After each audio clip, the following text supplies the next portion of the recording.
तो मैं आपसे यहाँ ये जानना चाहूंगी चंद्रभूषण की इस दौरान जो हमने अचीव किया है उसे बहाल रखने की, उसे सस्टेन करने की बहुत जरूरत है एनवायरनमेंट की तौर पर। एनवायरनमेंट की हम जब बात कर रहे हैं तो आपको क्या लगता है कि किस तरह से उपाय क्या क्या किए जाने चाहिए जिससे कि एयर पोल्यूशन को कम किया जा सके इस समय का इस्तेमाल करते हुए।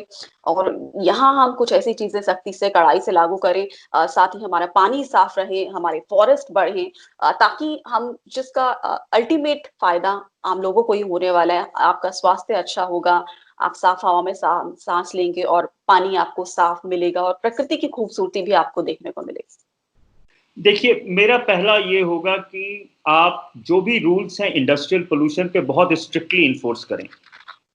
जी कोविड-19 से बड़ा क्लियरली पता लगता है कि अगर आप इंडस्ट्रियल पोल्यूशन को कम करेंगे तो पर्यावरण को बहुत फायदा होगा। तो मेरा प्रायोरिटी नंबर 1 वो जी होगा।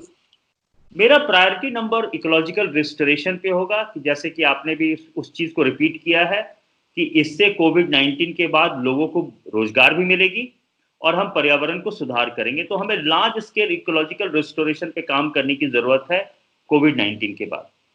कोविड-19 के बाद हमें कुछ 4-5 टेक्नोलॉजिकल एजेंडा लाने की ज़रूरत है बहुत स्ट्रिक्टली। जैसे कि मैंने आपको बताया इलेक्ट्रिक व्हीकल एक है, किस तरह से हम पेट्रोल और डीजल की गाड़ियों को, चाहे आप यूरो 6 लाएं या यूरो 7 लाएं, उससे कोई फायदा नहीं होने वाला है। जितना उनको फायदा देना था उन्होंने दे दिया है। अब हम किस तरह से अब जीरो एमिशन व्हीकल की तरह बढ़ें, जो कि इलेक्ट्रिक व्हीकल है, और वो हमें स्ट्रिक्टली अब डेडलाइन देना चाहिए दिल्ली जैसे शहर में कि हम 2021-22 के बाद कुछ नहीं बेचने वाले हैं डीजल और पेट्रोल की गाड़ियां और मोटरसाइकिलें। तो बहुत स्ट्रिक्ट टेक्नोलॉजिकल शिफ्ट की जरूरत है। किस तरह से हम कोयला का खपत कम करें और रिन्यूएबल एनर्जी को बढ़ाएं, क्योंकि कोयला जो है आज के दिन में, कोयला के जो पावर प्लांट हैं वो बहुत मेजर पोल्यूशन क्रिएट करते हैं, पानी और वायु दोनों के। तो किस तरह से कोयला की हम कमी करें। और तीसरा चीज है कि किस तरह से को स्वच्छ ईंधन ईंधन का प्रोवाइड करें कुकिंग फ्यूल के लिए, क्योंकि वो भी एक बहुत मेजर सोर्स है पोल्यूशन का। चाहे वो आप गोबर के कंडे हो जाएं या लकड़ियां जलाने की बात हो, वो बहुत इंडोर और आउटडोर एयर पोल्यूशन के लिए वो बहुत मेजर कंट्रीब्यूटर है। तो ये कुछ मेजर टेक्नोलॉजिकल एजेंडा लाके और इकोलॉजिकल रिस्टोरेशन और इंडस्ट्रियल पोल्यूशन को स्ट्रिक्टली इंप्लीमेंट करें तो हमें वायु, जमीन और नदियां, पानी के प्रदूषण के रोकने में काफी सफलता मिलेगी। जी, और फॉरेस्ट को बढ़ाने पर आप क्या कहना चाहेंगे?